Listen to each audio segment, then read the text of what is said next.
Aramızda olur bəzən ərdən küsüb incimələr.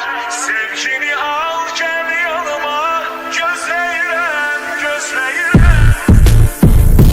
Kimsə sənin yerini mənim qəlbimdə tutmaz. Sənə baxan gözlərim başqa gözlərə baxmaz. Mənim öz-üzəm hər şey, canımdan çox sevdim. Nə olar getmə yanımdan, qal ömürlük həyatım. Aramızda olur bəzən ərdən küsüb incimələr. Sevgini al gəl yanıma, gözləyirəm, gözləyirəm. Sənsiz həyat çətin olar, alışmaram, əzab olar. Səni çox, çox sevirəm, gözləyirəm, gözləyirəm. Sən gedib məndən alandan qaldım sensiz. Cənnətin gözlərlərindən da çağırım sensiz.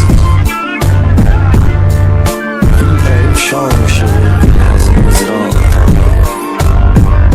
Seninlə birlikdə keçən günlər sensiz. Harda qalmısan harda, mənim gözüm yollarda.